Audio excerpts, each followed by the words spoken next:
Joby sir, കേരളത്തിൽ പഠിക്കുന്ന വിദ്യാർത്ഥികൾക്ക്, അതായത് ഒരുപക്ഷെ +2 കേരളത്തിൽ പഠിച്ച ഒരു വിദ്യാർത്ഥിക്ക് ഏറ്റവും കൂടുതൽ ആഗ്രഹങ്ങളുള്ളത് ബിടെക് ആണെങ്കിൽ പ്രധാനമായും ഒരു മജോറിറ്റി വിദ്യാർത്ഥികൾക്ക് 2 ആഗ്രഹങ്ങളാണ്. ഒന്നെങ്കിൽ NIT കാലിക്കറ്റ്, കേരളത്തിലെ ഏറ്റവും ഡിമാൻഡിങ് ആയിട്ടുള്ള ക്യാമ്പസ് അത് തന്നെയാണ്. അതല്ലെങ്കിൽ ഡ്രീം ക്യാമ്പസ്, ഒരുപക്ഷെ അത് ഈ പറയുന്ന CET ആകാം, അല്ലെങ്കിൽ TKM ആകാം, MA ആകാം, അല്ലെങ്കിൽ മോഡൽ എഞ്ചിനീയറിംഗ് കോളേജുകളാകാം. ഇങ്ങനെ ഒരു ക്യാമ്പസ് ആയിരിക്കും അവർ സ്വപ്നം കാണുന്നത്. പക്ഷേ ഇന്നത്തെ വിദ്യാർത്ഥികൾ ഇതിനേക്കാൾ കൂടുതൽ പ്രയോറിറ്റി പലപ്പോഴും VITക്ക് കൊടുക്കുന്ന ഒരു സിറ്റുവേഷനും കണ്ടിട്ടുണ്ട്. അപ്പം അതിലേക്ക് കടക്കുന്നതിന് മുൻപ് ആദ്യമായിട്ട് ചോദിക്കാൻ ആഗ്രഹിക്കുന്നത്, എന്തൊക്കെയാണ് VIT 2026 എൻട്രൻസ് എക്സാം എഴുതുന്ന വിദ്യാർത്ഥികൾ പ്രധാനമായും അറിഞ്ഞിരിക്കേണ്ട മേജർ അപ്ഡേറ്റ്സ്, ചേഞ്ചസ് എന്തൊക്കെയാണ്? VIT 2026 കുറച്ചധികം ചേഞ്ചസ് ഉണ്ട്. ഓക്കെ. ഏറ്റവും പ്രധാനപ്പെട്ട ചേഞ്ച് പരീക്ഷയിൽ തന്നെയാണ്, എക്സാമിനാണ്. ഇതുവരെ VITയുടെ പരീക്ഷയിൽ നെഗറ്റീവ് മാർക്ക് ഇല്ലായിരുന്നു. ഓക്കെ. സാധാരണ നമുക്കറിയാം എൻട്രൻസ് എക്സാമുകളിൽ നെഗറ്റീവ് മാർക്കിംഗ് സ്കീമുണ്ട്, നമ്മുടെ കീം ഉൾപ്പെടെ എല്ലാ പരീക്ഷയിലും ഉണ്ട്. ഇത്ര നാൾ നെഗറ്റീവ് ഇല്ലായിരുന്നു. ഈ വർഷം മുതൽ അത് ഇൻട്രൊഡ്യൂസ് ചെയ്യുന്നു എന്നുള്ളതാണ് ഏറ്റവും പ്രധാനപ്പെട്ട കാര്യം. ഓക്കെ. അപ്പോൾ ഒരു കറക്റ്റ് ആൻസറിന് 4 മാർക്കും, നെഗറ്റീവ് ഒരു ക്വസ്റ്റ്യൻ തെറ്റിപ്പോവുകയാണെങ്കിൽ അല്ലെങ്കിൽ നെഗറ്റീവായിട്ട് -1 വരുന്നത്. ഓക്കെ. 4 -1 അത് നമ്മുടെ കീമിൻ്റെ ഒരു പാറ്റേൺ എല്ലാം ഒരുപോലെയാണ് വരുന്നത്. 4 -1 എന്നുള്ള രീതിയിൽ നെഗറ്റീവ് മാർക്ക് ഉണ്ടെന്നുള്ളതാണ് പ്രധാനപ്പെട്ട കാര്യം. പിന്നെ അവർ എലിജിബിലിറ്റിയിൽ, അത് കുട്ടികളെ കാര്യമായിട്ട് ബാധിക്കാറില്ല. എലിജിബിലിറ്റിയിൽ അവർ സാധാരണ 60% അഗ്രിഗേറ്റ്, അതായത് PCMന്.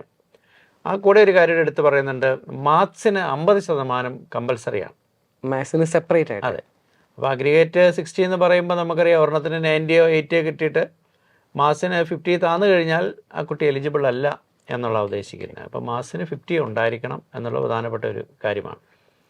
പിന്നെ നമുക്ക് കാണാൻ പറ്റുന്നത് ചില കോഴ്സുകൾ അവർ ഈ വർഷം മുതൽ നിർത്തുകയും പുതുതായിട്ട് 1-2 കോഴ്സുകൾ ആഡ് ചെയ്യുകയും ചെയ്തിട്ടുണ്ട്. ഓക്കെ. ആഡ് ചെയ്തിരിക്കുന്നത് ചെന്നൈ ക്യാമ്പസിലാണ്. ഓക്കെ. വളരെ ഒരു പ്രധാനപ്പെട്ട കോഴ്സ് ആഡ് ചെയ്തിട്ടുണ്ട്, CS വിത്ത് ക്വാണ്ടം കമ്പ്യൂട്ടിംഗ്, പുതിയ ടെക്നോളജിയുമായി. അപ്പോൾ അത് ഏതായാലും കുട്ടികൾ ശ്രദ്ധിക്കേണ്ട ഒരു പ്രോഗ്രാം തന്നെ ആയിരിക്കും. കാരണം ക്വാണ്ടം കമ്പ്യൂട്ടിംഗ്, നമുക്ക് CS-ന് ഒരുപാട് സബ്ജക്റ്റുകൾ വന്നെങ്കിലും ക്വാണ്ടം കമ്പ്യൂട്ടിംഗ് അങ്ങനെ വലിയ കാര്യമായിട്ടൊരു ബ്രാഞ്ചായിട്ട് നമ്മുടെ കോളേജുകളിൽ എത്തിയിട്ടില്ല. ഓക്കെ. അപ്പോൾ അതൊരു ബ്രാഞ്ച് ആഡ് ചെയ്തിട്ടുണ്ട്. പിന്നെ CS പ്രോഗ്രാം അല്ല, പിന്നെ ബയോടെക്നോളജി ഒരു പ്രോഗ്രാം കൂടെ ചെന്നൈയിൽ ആഡ് ചെയ്തിട്ടുണ്ട്. അപ്പോൾ ബയോടെക്നോളജി CS വിത്ത് ക്വാണ്ടം കമ്പ്യൂട്ടിംഗ് ചെന്നൈ ക്യാമ്പസിൽ വന്നിട്ടുണ്ട്. ഓക്കെ. അതേസമയം വെല്ലൂർ ക്യാമ്പസിൽ അവർ ഒരു 2-3 പ്രോഗ്രാം ഒഴിവാക്കിയിട്ടുണ്ട്. അതെ. ഒന്ന് electronics and communication, ECE with biomedical engineering ഉണ്ടായിരുന്നു. ഓക്കെ. അത് ബയോളജിക്കാർക്ക് അപ്ലൈ ചെയ്യാൻ പറ്റുന്നൊരു പ്രോഗ്രാമായിരുന്നു.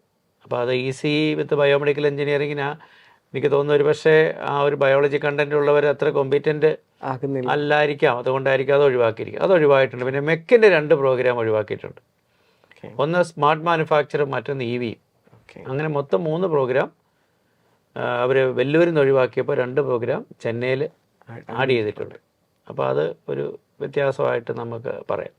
അപ്പോൾ ഇതൊക്കെയാണ് മേജറായിട്ടുള്ള ചേഞ്ചസ് നമുക്ക് പറയാൻ പറ്റുന്നത്. സാർ, അപ്പോൾ ഇതിനോട്ട് ചേർത്ത് പറയാൻ ആഗ്രഹിക്കുക, അതായത് 50% മാർക്ക് വേണം എന്നുള്ളത് ഒരു പക്ഷേ ഒരു ആവറേജ് അല്ലെങ്കിൽ ഒരു എബോ ആവറേജ് സ്റ്റുഡൻറ്റിനെ സംബന്ധിച്ച്, മലയാളിയെ സംബന്ധിച്ച് അത്ര ഒരു പ്രശ്നമാണെന്ന് ഞാൻ കരുതുന്നില്ല. ഒരു ബുദ്ധിമുട്ടില്ല. പക്ഷേ ആദ്യത്തെ ഒരു കാര്യമുണ്ടല്ലോ, നെഗറ്റീവ് മാർക്ക് ഒഴിവാക്കി 4 -1 എന്നുള്ള ആ ഒറ്റ പാറ്റേൺ വെച്ച് ചിന്തിക്കുമ്പം ഇതുവരെയുള്ളതിനേക്കാൾ ഒരു പക്ഷേ കട്ടിയായ ഒരു റാങ്കിങ് സിസ്റ്റത്തിലേക്ക് VIT മാറാൻ എന്തുകൊണ്ടും സാധ്യതകളില്ലേ? ഉണ്ട്. കാരണം ഈ നെഗറ്റീവ് മാർക്ക് ഇല്ലാതിരിക്കുമ്പോൾ കുട്ടികൾ എല്ലാ ക്വസ്റ്റിനും ആൻസർ ചെയ്യും. ഓക്കെ. അങ്ങനെ ആൻസർ ചെയ്യുമ്പോൾ അല്പം താഴെ ഉള്ള, അതായത് നമ്മൾ പറയാറുണ്ട് ഭാഗ്യത്തിൻ്റെ പേരിൽ ഒക്കെ ചില കുട്ടികൾ അവർ ഇതിനകത്തുനിന്ന് ഒരു 4 ചോയ്സിൽ ഏതെങ്കിലും ഒരെണ്ണം സെലക്ട് ചെയ്ത് കിട്ടിയാൽ ബോണസ് ആണല്ലോ. ഓക്കെ. അപ്പോൾ എഴുതിയാൽ ചിലപ്പോൾ അതൊരു കൂടുതൽ കറക്റ്റ് ആവുകയൊക്കെ ചെയ്ത് കഴിഞ്ഞാൽ അവർ ഓട്ടോമാറ്റിക്കായിട്ട് കയറി വരാറുണ്ട്. ഓക്കെ. അപ്പോൾ ഈ നമുക്കറിയാം VITയിൽ 5 കാറ്റഗറി ആയിട്ടാണ് ഫീസ് സ്ട്രക്ചർ വരുന്നത്. ഓക്കെ. അപ്പോൾ ഒരു കാറ്റഗറി മാറുമ്പോൾ കുട്ടിക്ക് 1,00,000-9,000 വ്യത്യാസം വരുന്നുണ്ട്. അതായത് റാങ്ക് മാത്രമല്ല, ഫിനാൻഷ്യലിയാണ് ഏറ്റവും കൂടുതൽ ചേഞ്ചസ് വരുന്നത്. ആയിരിക്കും ഒരു പക്ഷേ അല്പം കൂടി സിസ്റ്റമാറ്റിക് ആയിട്ട് കാര്യങ്ങൾ എല്ലായിടത്തും ഉള്ളതാണ് ഇപ്പോൾ നെഗറ്റീവ് മാർക്കിങ്. ഓക്കെ. ഓക്കെ. അപ്പോൾ അതുകൊണ്ടാണ് അങ്ങനെ ചെയ്തിരിക്കുന്നത് നമുക്ക് വിചാരിക്കാം. സാർ ഇപ്പം നമ്മൾ ഏതെങ്കിലും ഒരു VITയുടെ വീഡിയോ അത് നോട്ടിഫിക്കേഷൻ ആയിക്കോട്ടെ ചെറുത് മുതൽ വലിയ എന്തെങ്കിലും ആണെങ്കിൽ കമൻറ്റിൽ ഏറ്റവും കൂടുതൽ വരുന്നത് ഒറ്റ കാര്യമാണ്, സാർ ഫീസ് എത്ര ആണ്. വളരെ സിമ്പിളായിട്ട് നമുക്കത് പറഞ്ഞു പോകാൻ പറ്റുമെന്ന് എനിക്ക് അറിഞ്ഞുകൂടാ. പല കാറ്റഗറികൾ, പല ക്യാമ്പസുകൾ, എങ്ങനെയാണ് അതിൻ്റെ ഒരു ബേസിക് ഔട്ട്ലൈൻ നമുക്ക് പറയാൻ പറ്റുന്നത്? നമുക്ക് സർക്യൂട്ട് ബ്രാഞ്ചസും അല്ലാതെയുള്ള ബ്രാഞ്ചസും അത് 2 കാറ്റഗറി ആയിട്ട് തന്നെ പറയണം. ഓക്കെ. സർക്യൂട്ട് ബ്രാഞ്ചസിന് ഫീസ് കൂടുതൽ, ട്രിപ്പിൾ മുതൽ ECE അതുപോലെ CS സബ്സിഡികളെല്ലാം അതാണ് ഏറ്റവും കൂടുതലുള്ള ബ്രാഞ്ചസ് ഡിമാൻഡിങ് ആയിട്ടുള്ള. അത് നമുക്ക് 5 കാറ്റഗറി, നമുക്ക് ആ ഒരു ബ്രാഞ്ച് ആയിരിക്കും എല്ലാവരും കൂടുതൽ ആഗ്രഹിക്കുന്നത്, താല്പര്യപ്പെടുന്ന ബ്രാഞ്ചുകൾ. രണ്ടും തമ്മിൽ ഒരു 20,000 25,000 ഒക്കെ വ്യത്യാസം ഒരു സെമസ്റ്ററിലാണോ ഒരു ഇയറിലും ഉണ്ടാകുന്നു. അപ്പോൾ ഏറ്റവും ഫസ്റ്റ് കാറ്റഗറി 1 ആണ് ഏറ്റവും കൂടുതൽ റാങ്ക്. കാറ്റഗറി 1 എന്ന് പറയുന്നത് ഒരു 1 മുതൽ 20,000 വരെ റാങ്ക് കിട്ടിയ ആളുകളാണ് കൂടുതൽ അതിനകത്ത്. ഫേസ് 1 അഡ്മിഷൻ നടക്കുന്ന ആളുകളാണ് വരുന്നത്, കൂടുതൽ അതിനകത്ത് വരുന്നത്. അവിടെ ഒരു 2 ലക്ഷം അടുത്ത് 1.96 എന്ന് പറയുന്നത് നമുക്ക് 2 lakhs എന്ന് പറയാം. ഒരു വർഷം 2 ലക്ഷം രൂപ എടുത്ത് 2 ലക്ഷം രൂപയാണ് ഫീസ് വരുന്നത്. അത് കാറ്റഗറി 2ലേക്ക് വരുമ്പോൾ ഏകദേശം 1 ലക്ഷത്തിൻ്റെ വ്യത്യാസം വരും. ഒരു 3 ലക്ഷത്തിലേക്ക് 3 മിച്ചം വരുന്നുണ്ട്. അപ്പോൾ 3 ലക്ഷം നമുക്ക് ഏകദേശം പറയാം. ഇനി കാറ്റഗറി 3ലേക്ക് വരുമ്പോൾ അത് വീണ്ടും 1 ലക്ഷം കൂടെ കൂടിയാണ്, 4 ലക്ഷത്തിലേക്ക് വരുന്നു. കാറ്റഗറി 4ലേക്ക് വരുമ്പോൾ അതൊരു 4.5 lakhs എന്ന് പറയാം. പിന്നെയുള്ളത് ഏറ്റവും ഉയർന്ന കാറ്റഗറി 5, അത് 5 ലക്ഷം രൂപയാണ്. അതായത് 2 ലക്ഷം, അടുത്തൊരു കാറ്റഗറി 3, അടുത്ത 4, 4.5, 5 എന്ന് നമുക്ക് റഫായിട്ട് പറയാൻ പറ്റും. പിന്നെ ഹോസ്റ്റൽ ഫീസും മെസ് ഫീ ഒക്കെ അതിൻ്റെ കൂടെ വരും. അത് ഏകദേശം ഒരു 1.4, ഏറ്റവും മിനിമം നമ്മൾ എടുക്കുകയാണെങ്കിൽ ഒരു 1.4 lakhs നമുക്ക് ആ കൂടെ ആഡ് ചെയ്യേണ്ടി വരും. 6 കുട്ടികൾ ഉള്ള 6 ഷെയറിംഗ് ആയിട്ടുള്ള റൂമൊക്കെ ആണെങ്കിൽ. സാർ ഇപ്പം എല്ലാ വിദ്യാർത്ഥികളും ഒരുപക്ഷെ ഒരു ഇൻ്റർനാഷണൽ എക്സ്പോഷറോ അല്ലെങ്കിൽ ഒരു കുറച്ചും കൂടി ഒരു ബെറ്റർ എൻവയോൺമെൻറ്റ് എന്ന രീതിയിലാണ് ഒരുപക്ഷെ VITകൾ പലരും ചൂസ് ചെയ്യുന്നത്. ഞാനതിനെ വേറെ ആംഗിളിലാണ് വിലയിരുത്താൻ ആഗ്രഹിക്കുന്നത്. ഒരു വാല്യൂ ഫോർ മണി, അതായത് ഒരു സൈഡിൽ ഒരു വാല്യൂ ഫോർ മണി, അടുത്തൊരു കമ്പാരിസൺ ടേബിളിൽ വരുന്നത് ഒരു കാറ്റഗറി 1, കാറ്റഗറി 2, കാറ്റഗറി 3, കാറ്റഗറി 4 അല്ല കാറ്റഗറി 5, ഇത്രയും കാറ്റഗറിയാണ് ഞാൻ കൺസിഡർ ചെയ്യുന്നത്. ഒരു ആവറേജ് ഫിനാൻഷ്യൽ സ്റ്റെബിലിറ്റി ഉള്ള, ആവറേജ് അക്കാഡമിക് സ്റ്റാൻഡേർഡുള്ള ഒരു മലയാളി വിദ്യാർത്ഥിയാണ്. ഏത് കാറ്റഗറിയിൽ VIT പഠിക്കുന്നതാണ് ശരിക്കും ഒരു വാല്യൂ ഫോർ മണി എന്ന ആംഗിളിൽ നമുക്ക് പറയാൻ പറ്റുന്നത്? നമുക്ക് കാറ്റഗറി 1 തന്നെ നമുക്ക് പറയാം. കാരണം 1ഉം 2ഉം തമ്മിൽ ഒരു 1 lakhന്റെ വ്യത്യാസം ഉണ്ട്. അപ്പോൾ നമ്മൾ VIT നമുക്കറിയാം പ്രൈവറ്റ് ഇൻസ്റ്റിറ്റ്യൂട്ടാണ്, ഡീംഡ് ടു ബി യൂണിവേഴ്സിറ്റിയാണ്. എങ്കിലും അതിന് അതിൻ്റേതായ ഒരു ക്വാളിറ്റിയും റാങ്കിങ് സിസ്റ്റവും ഒക്കെ, ഏത് റാങ്കിങ് സിസ്റ്റം ആണെങ്കിലും നമ്മൾ NIRF പോലെയുള്ള ഏത് സിസ്റ്റം ആണെങ്കിലും അത് അല്പം ഉയർന്നു തന്നെയാണ് നിൽക്കുന്നത് ഏത് സിസ്റ്റത്തിലും. അതുപോലെ തന്നെ സെൻറ്റർ ഓഫ് എക്സലൻസ്, അങ്ങനെ അതൊക്കെ പല കമ്പനികളുടെ ഉണ്ട്. പല കമ്പനികളുമായിട്ടൊക്കെ ടൈപ്പും കാര്യങ്ങളൊക്കെ ഉണ്ട്. ഇൻ്റർനാഷണൽ എക്സ്പോഷർ ഉണ്ട്. അതുപോലെ തന്നെ അതിനുള്ള സാധ്യതയുണ്ട്. പിന്നെ MOUകൾ പല യൂണിവേഴ്സിറ്റീസൊക്കെ ആയിട്ടുണ്ട്. ഇപ്പോൾ അവിടെ BTech പ്രോഗ്രാമില്ല, BBA പ്രോഗ്രാമൊക്കെ അരിസോണ സ്റ്റേറ്റ് യൂണിവേഴ്സിറ്റി 2 വർഷം ഇവിടെ 2 വർഷം അവിടെയൊക്കെ ആയിട്ട് പഠിക്കാനുള്ള സാധ്യതകളൊക്കെ ഉണ്ട്. അങ്ങനെയൊക്കെ വരുമ്പോൾ എക്സ്പോഷർ വൈസ് നമ്മൾ നോക്കുമ്പോൾ നല്ലൊരു യൂണിവേഴ്സിറ്റി തന്നെ. NITയേക്കാളും ബെറ്റർ എന്ന് പറയാൻ, NITയേക്കാൾ എന്ന് പറയുമ്പോൾ നമ്മൾ ടോപ്പ് NITs നമ്മൾ മാറ്റി വെക്കേണ്ടി വരും. നമ്മൾ ലെവൽ 2 അല്ലെങ്കിൽ നമ്മൾ ടയർ 2 NITയിലേക്ക് നമ്മൾ വരുമ്പോൾ അതിലേക്കാളും ആ ഒരു ലെവലിൽ അല്ലെങ്കിൽ അതിന് താഴേക്ക് നമ്മൾ പോയി അതിനേക്കാളും ബെറ്ററാണെന്ന് നമുക്ക് പറയാൻ പറ്റും. അപ്പോൾ ഒരു ടയർ 2 മുതൽ ആ ഒരു റേഞ്ചിൽ നമുക്ക് കൊടുക്കാം. പക്ഷേ നമ്മൾ റാങ്കിങ് സിസ്റ്റം നോക്കിയാൽ ഈ ടയർ 2 NITയുടെ മുകളിലാണ് VIT നിൽക്കുന്നത്. അപ്പോൾ നമ്മൾ പല ഫാക്ടേഴ്സ് നോക്കണം. ഒരുപാട് കുട്ടികൾ അവിടെ പഠിക്കുന്നുണ്ട്. അവർ പ്ലേസ്മെൻറ്റിൻ്റെ എണ്ണമൊക്കെ പറയുമ്പോൾ നമ്മൾ വിചാരിക്കും ഇത്രയും കുട്ടികൾ പ്ലേസിലായല്ലോ എന്ന് നമ്മൾ വിചാരിക്കും. പക്ഷേ അവിടെ പഠിക്കുന്ന കുട്ടികളുടെ എണ്ണം വളരെ കൂടുതലാണ്. പിന്നെ എക്സ്പോഷർ വൈസ് നല്ലതാണ്, ഡിസിപ്ലിൻഡ് ആണ്, നല്ല രീതിയിൽ പോകുന്ന ഇൻസ്റ്റിറ്റ്യൂട്ടാണ്. നമുക്ക് അക്സെപ്റ്റ് ചെയ്യാതിരിക്കാൻ പറ്റിയില്ല. അവരുടെ വലിയൊരു ക്യാമ്പസും ചെന്നൈ ക്യാമ്പസും വളരെ നല്ലതാണ്. ഇവിടെ 1 ലക്ഷത്തിൽ താഴ്ന്ന റാങ്കുള്ളവർക്ക് ഇവിടെ അഡ്മിഷൻ കിട്ടുകയില്ല. 1 ലക്ഷത്തിനുള്ളിലുള്ള റാങ്ക് ആയിരിക്കണം ഈ 2 ക്യാമ്പസിൽ അഡ്മിഷൻ കിട്ടണമെങ്കിൽ. അപ്പോൾ അതുകൊണ്ട് തന്നെ നമുക്ക് അവരൊരു ക്വാളിറ്റി, അതിപ്പോൾ ഏത് കാറ്റഗറി ആണെങ്കിലും അപ്പോൾ ആ ഒരു ക്വാളിറ്റി മെയിൻറ്റെയിൻ ചെയ്യുന്നുണ്ട് എന്നുള്ളത് നമുക്ക് മനസ്സിലാക്കാം. അങ്ങനെ നോക്കുമ്പോൾ ഈ ഒരു ഫീസ് സ്ട്രക്ചർ 1 or 2 അത് 2 ലക്ഷം 3 ലക്ഷം, കാരണം 3 കാറ്റഗറിയിലേക്ക് വരുമ്പോൾ വീണ്ടും 1 ലക്ഷം കൂടെ കൂടുകയാണ്. അപ്പോൾ 1ഉം 2ഉം 4 വർഷത്തെ പാക്കേജ് 1 ഒക്കെയാണ്. എന്തുകൊണ്ടും 1 ഒക്കെയാണ്. 2 ലക്ഷം വരുന്നുള്ളൂ. നമുക്കറിയാം നമ്മുടെ നാട്ടിലെ സെൽഫ് ഫിനാൻസിങ് കോളേജിൻ്റെ ഫീസ് സ്ട്രക്ചർ ഒക്കെ ഏകദേശം അതിനോടൊക്കെ ചേർന്നാണ് വരുന്നത്. അപ്പോൾ അങ്ങനെയൊക്കെ വരുന്നുള്ളൂ. NIT ആണെങ്കിൽ പോലും ഒരു 1.3 ഒക്കെയാണ് ഇയർ വരുന്നത്. അപ്പോൾ നമുക്ക് 1 എന്തായാലും ഓക്കെയാണ്. 2ഉം കൂടി പറ്റുന്നവരെ സംബന്ധിച്ച്. പിന്നെ ബാക്കിയുള്ളത് ഒന്നുകൂടെ ആലോചിച്ചിട്ട് മറ്റ് സാധ്യതകളും ഒക്കെ നോക്കുക. ഇതൊരു നല്ല ഡീംഡ് ടു ബി യൂണിവേഴ്സിറ്റി തന്നെയാണ് എന്ന് നമുക്ക് പറയാൻ പറ്റും. സാർ അതുപോലെ തന്നെ ഒത്തിരി വിദ്യാർത്ഥികൾ കഴിഞ്ഞ വർഷം പറഞ്ഞൊരു കമൻറ്റാണ്, അതായത് അലോട്ട്മെൻറ്റിൻ്റെ സമയത്ത് പ്രത്യേകിച്ച് ഒന്നും പറയാതെ പെട്ടെന്ന് കാറ്റഗറി ചേഞ്ച് വന്നു, അതായത് അവരുടെ കാൽക്കുലേഷൻസ് എല്ലാം തെറ്റിപ്പോയി, ഫിനാൻഷ്യലി അതൊരു ബേർഡൻ ആയി പോകുന്നു. എന്തായിരുന്നു ശരിക്കും അവിടെ ഒരു സ്റ്റേജിൽ VAT സംഭവിച്ചൊരു സിറ്റുവേഷൻ? കഴിഞ്ഞ വർഷം സംഭവിച്ചത് ഒരു കാറ്റഗറി നമ്മുടെ ഈ ഏറ്റവും lowest category, lowest fees structure വരുന്ന കാറ്റഗറിയിലുള്ള ഇൻടേക്കിൻ്റെ എണ്ണം കുറച്ചു. ഓക്കെ. ടോട്ടൽ ഇൻടേക്ക് അവർ സെയിം ആണ്, പക്ഷേ ഈ ലോവർ അതായത് കാറ്റഗറി 1ഉം 2ഉം 1ആണ് മെയിനായിട്ട്. കാറ്റഗറി 1ലാണ് ഈ വലിയ പ്രശ്നം ഉണ്ടായത്. 1ൽ വരേണ്ടിയിരുന്ന അല്ലെങ്കിൽ വരുമെന്ന് വിചാരിച്ചിരുന്ന പലരും കാറ്റഗറി 2ലേക്ക് പോയി. അപ്പോൾ 2ലുള്ളവർ സ്വാഭാവികമായിട്ടും 3ലേക്ക് സിറ്റുവേഷൻ വന്നു. അപ്പോൾ അത് അങ്ങനെ ചെയ്തിട്ടുണ്ട്. അപ്പോൾ ഈ വർഷം അത് ആ ഒരു പാറ്റേണിൽ തന്നെ പോകാനാണ് സാധ്യത നമുക്ക് പറയാം. സാർ, ഞാനൊരു ചോദ്യം കൂടെ ചോദിക്കാൻ ആഗ്രഹിക്കുകയാണ്. അതായത് എൻ്റെ ഒരു മനസ്സിലുള്ളതൊരു ആവറേജ് മലയാളി വിദ്യാർത്ഥിയാണ്. അദ്ദേഹത്തിൻ്റെ ഒരു ഡ്രീം റാങ്ക് എന്ന് പറയുന്നത് ഒരു പക്ഷേ ഒരു നല്ല VIT അല്ലെങ്കിൽ VITയുടെ നല്ലൊരു കോഴ്സാകാം, അല്ലെങ്കിൽ NITയിലെ ഒരു കോഴ്സാകാം. കിട്ടിയിരിക്കുന്ന ഒരു സ്ട്രാറ്റജി ഇങ്ങനെ, അതായത് ഒരു NITയിലെ ഒരു ലോവർ ബ്രാഞ്ചുകൾ, ഒരു പക്ഷേ അത് സിവിൽ ആകാം, മെക്കാനിക്കൽ ആകാം, അല്ലെങ്കിൽ ബയോടെക്നോളജി പോലെയുള്ള അങ്ങനെയുള്ള ബ്രാഞ്ചുകളാകാം. ഇതാണ് ഒരു സൈഡിൽ. ഗവൺമെൻറ്റിൻ്റെ ഫീസാണ്, സ്കോളർഷിപ്പും കാര്യങ്ങളും എല്ലാം കൊണ്ട് വളരെ കുറഞ്ഞ ചിലവിൽ പഠിക്കാൻ പറ്റുന്നു. അതേസമയം VITയിലേക്ക് വരുമ്പം കുറച്ചും കൂടി എക്സ്പെൻസീവാണ്. അതേസമയം ഒരു ഡ്രീം ആയിട്ടുള്ള ബ്രാഞ്ചുകൾ, ഒരു പക്ഷേ അതൊരു ECE ആയിക്കോട്ടെ, CS ആയിക്കോട്ടെ, അല്ലെങ്കിൽ അതിൻ്റെ പല കോമ്പിനേഷൻസ് ആയിക്കോട്ടെ, ഏത് ചൂസ് ചെയ്യുന്നതായിരിക്കും നല്ലത്, ഒരു NIT വേഴ്സസ് VIT?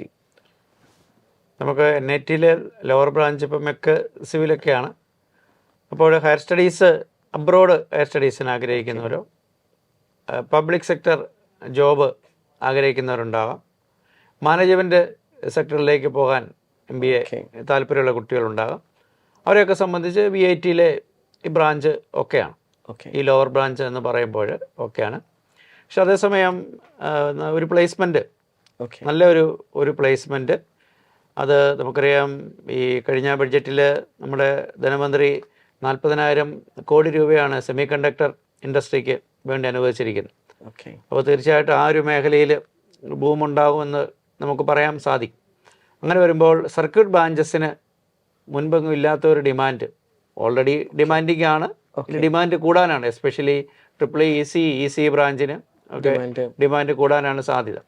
അങ്ങനെ വരുമ്പോൾ അങ്ങനെയുള്ള ബ്രാഞ്ചുകളിൽ പഠിച്ചിറങ്ങിക്കഴിഞ്ഞാൽ നമുക്ക് ഈ പറഞ്ഞ ലോവർ ബ്രാഞ്ച് അല്ലെങ്കിൽ സിവിലും മിക്കും കോർ ബ്രാഞ്ചസ് ആണ്, എങ്കിൽ ലോവർ ബ്രാഞ്ച് നമ്മളിപ്പോൾ പറയുന്നത്. അപ്പോൾ ആ ബ്രാഞ്ചുകളിലേക്കാളും ജോലി സാധ്യത പെട്ടെന്ന് ഒരു പ്ലേസ്മെൻറ്റ് വഴി കയറാനുള്ള സാധ്യത കൂടുതലുണ്ട്.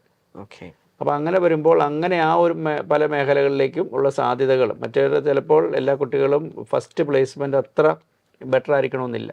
അതിലും നല്ല ബെറ്റർ പ്ലേസ്മെൻറ്റ് തീർച്ചയായിട്ടും VITയിൽ ഒരു, നമ്മൾ നേരത്തെ പറഞ്ഞു 1 അല്ലെങ്കിൽ 2, അതിനപ്പുറത്തേക്കൊന്നും പോകണമെന്നില്ല. ആ ഒരു കാറ്റഗറിയിലൊക്കെ പഠിക്കുന്ന കുട്ടിയെ സംബന്ധിച്ച് അവന് കിട്ടാനുള്ള സാധ്യതകൾ കൂടുതലാണ്. അപ്പോൾ അങ്ങനെ വരുമ്പോൾ വേണമെങ്കിൽ ഈ ഫീസോട് അഫോർഡ് ചെയ്യാവുന്നുണ്ടെങ്കിൽ VIT ആയിരിക്കും സെലക്ട് ചെയ്യാം. മറ്റു നമ്മൾ നേരത്തെ പറഞ്ഞ മറ്റു ദേശങ്ങൾ, ഒരു MBA പോലൊരു പ്രോഗ്രാം അങ്ങനെ. പിന്നെ ഒരു കുട്ടി ചിലപ്പോൾ ചിലർ സിവിലും മെക്കാനിക്കലും എടുക്കുന്നതിന് അവർക്ക് സ്പെസിഫിക് ആയിട്ട് ചില ഇൻട്രസ്റ്റുകൾ, ചില ഉദ്ദേശങ്ങളൊക്കെ ഉണ്ടാവും. അതിനകത്ത് ഏതെങ്കിലും സ്പെഷ്യലൈസ് ചെയ്യാനോ എന്തെങ്കിലും ഓണ്ടർപ്രണർഷിപ്പ് അവരതിനകത്ത് കാണുന്നൊക്കെ ഉണ്ടാവും ഒരു പക്ഷേ. അപ്പം അങ്ങനെയൊക്കെ ഉള്ളവർ അതിലേക്ക് തന്നെ പോകും. നല്ലത്. അതെ, നല്ല ബ്രാഞ്ചസ് തന്നെ, ബ്രാഞ്ചസ് മോശമല്ല. അത് ശരിക്കും ആ ഒരു ഡ്രീമോ അല്ലെങ്കിൽ അവരുടെ ടാർഗറ്റ് ഓഡിയൻസോ കണ്ടിട്ട് വേണം തിരഞ്ഞെടുക്കാനായിട്ട്. രണ്ടും മികച്ചത് തന്നെ നമുക്ക് പറയേണ്ടി വരും. തീർച്ചയായിട്ടും. സാർ, അതുപോലെ തന്നെ VIT തിരഞ്ഞെടുക്കുന്ന വിദ്യാർത്ഥികളിൽ പലരും തിരഞ്ഞെടുക്കാൻ ആഗ്രഹിക്കുന്ന ഒരു കാര്യമെന്ന് പറഞ്ഞു കഴിഞ്ഞാൽ അവർക്ക് BTech ബ്രാഞ്ചുകൾ വേണം. എന്നാൽ മാത്സ് അവർ പഠിച്ചിട്ടില്ല, അല്ലെങ്കിൽ ഇനി കൂടുതൽ പഠിക്കാനൊട്ടും താല്പര്യവുമില്ല, അത്ര സ്കിൽഡും അല്ല. എനിക്ക് BTech വേണം താനും, എന്നാൽ ഞാൻ ആ ഒരു ആംഗിളിൽ പഠിച്ചിട്ടുമില്ല, ഇനി പഠിക്കാൻ അത്ര എഫേർട്ട് എടുക്കുകയും ചെയ്യാൻ ആഗ്രഹിക്കുന്നില്ല. അങ്ങനെയുള്ള ഒരാൾക്കുള്ളൊരു പലപ്പോഴും ഒരു സേഫ് ഹെവൻ എന്ന് വിലയിരുത്തപ്പെടാറുണ്ട് VITയിലെ ചില ബ്രാഞ്ചുകൾ. എന്തൊക്കെയാണ് അതിൻ്റെ ഒരു യാഥാർത്ഥ്യം എന്താണ്? VITയിൽ മാത്സ് പഠിക്കാത്തവർക്ക്, അതായത് ഫിസിക്സ്, കെമിസ്ട്രി, ബയോളജി പഠിച്ചവർക്ക് ഉള്ള 2-3 ബ്രാഞ്ചസ് ഉണ്ട്. പക്ഷെ എങ്കിലും ഒരു പഠിക്കുമ്പോൾ കുറച്ച് മാത്സ് കണ്ടന്റ് അതിനകത്ത് വരുന്നുണ്ട്, ആവശ്യം വരും. എങ്കിലും അവർക്ക് അഡ്മിഷൻ മാത്സ് പഠിച്ചില്ലെങ്കിലും കുഴപ്പമില്ല. മാത്സിൻ്റെ 40 ക്വസ്റ്റിൻ്റെ സ്ഥാനത്ത് ബയോളജിയുടെ 40 ക്വസ്റ്റിന് അവർ ആൻസർ ചെയ്താൽ മതി. ആകെ 125 ക്വസ്റ്റിനാണ് വരുന്നത്. മാത്സ് 40, ഫിസിക്സ്, കെമിസ്ട്രി 35 വീതം, പിന്നെ ഉള്ളത് ആപ്റ്റിറ്റ്യൂഡാണ്, അത് 10, ഇംഗ്ലീഷ് 5. Okay. അങ്ങനെ 125 ഇൻറ്റു 4 500 മാർക്കാകെ വരുന്നത്. കിട്ടുന്നു. അപ്പോൾ ഈ മാസിന് പകരം ബയോളജി എഴുതിയാൽ മതിയാവും. ഓക്കെ. അപ്പോൾ ഈ പ്രോഗ്രാമുകളുള്ളത് ഇപ്പോൾ വെല്ലൂരും ചെന്നൈയും ബയോടെക്നോളജി ഉണ്ട്, ഓക്കെ. അതിന് ബയോളജി മതിയാവും. അതുപോലെ വെല്ലൂർ CS വിത്ത് ബയോ ഇൻഫോർമാറ്റിക്സ് ഉണ്ട്, ഓക്കെ. അത് നല്ലൊരു പ്രോഗ്രാമാണ്. പിന്നെ വെല്ലൂർ തന്നെ ഹെൽത്ത് കെയർ ടെക്നോളജി ഉണ്ട്, ഹെൽത്ത് ഹെൽത്ത് കെയർ ടെക്നോളജി ഉണ്ട്. പിന്നെയുള്ളത് ഭോപ്പാലിലാണ്. ഇത്തരം പ്രോഗ്രാമുകളാണ് വെല്ലൂർ ചെന്നൈ നമുക്ക് പറയാം. ഭോപ്പാലിൽ ബയോ എഞ്ചിനീയറിംഗ്, നമുക്ക് IIT-കളിലൊക്കെ ഉള്ളൊരു പ്രോഗ്രാമാണ് ബയോ എഞ്ചിനീയറിംഗ് ഉണ്ട്. പിന്നെ അവിടെയുള്ളത് ഹെൽത്ത് ടെക്നോളജിയുടെ, അതും ഹെൽത്ത് ഇൻഫോർമാറ്റിക്സ് എന്ന് വേണേൽ പറയാം. ഓക്കെ. CS വിത്ത് ഹെൽത്ത് ഇൻഫോർമാറ്റിക്സ്. അപ്പോൾ ഇത്രയും പ്രോഗ്രാമുകളിൽ മാത്സ് പഠിച്ചിട്ടില്ലാത്ത കുട്ടികൾ ബയോളജി പഠിച്ചിട്ടുള്ളവരാണ്, അവർക്ക് അഡ്മിഷൻ ഉണ്ട്. പക്ഷേ അതിന് ശേഷമുള്ള കാലയളവിൽ മാത്സ് എങ്ങനെയാണെങ്കിലും പഠിക്കേണ്ടി വരും അല്ലേ? മാത്സിൻ്റെ കണ്ടന്റ് കുറവാണ് എങ്കിലും ഇവരെ ഉദ്ദേശിച്ച് ഡിസൈൻ ചെയ്തിരിക്കുന്ന പ്രോഗ്രാം ആയതുകൊണ്ട് ഡിസൈൻ ചെയ്തിരിക്കുന്ന പ്രോഗ്രാമാണ്. കണ്ടന്റ് കുറവാണ്, എന്നാലും മാത്സ് അറിഞ്ഞിരിക്കുന്നത് പലപ്പോഴും അഡ്വാൻറ്റേജ് ആയിരിക്കും. ടോളറേറ്റ് ചെയ്യാവുന്ന മാത്സേ ഉള്ളൂ ഓക്കെ. എന്നാണ് പറയുന്നത്. ഓക്കെ. വിദ്യാർത്ഥികൾ ഏറ്റവും കൂടുതൽ പ്രാധാന്യം നൽകുന്ന ക്യാമ്പസുകളിൽ ഒന്നാണ് VIT തിരഞ്ഞെടുക്കുന്ന വിദ്യാർത്ഥികൾ എല്ലാവരും നിർബന്ധമായും അറിഞ്ഞിരിക്കേണ്ട ഏറ്റവും ഇമ്പോർട്ടൻ്റ് ആയ കാര്യങ്ങളാണ് ജോബി സാർ ഡിസ്കസ് ചെയ്തത്. ഇതെല്ലാം എല്ലാ വിദ്യാർത്ഥികൾക്കും യൂസ്ഫുൾ ആകും എന്ന് ഞങ്ങൾക്ക് ഉറപ്പുണ്ട്. Thank you sir, thank you very much. Brilliant Study Center, India's #1 coaching center for NEET and JEE.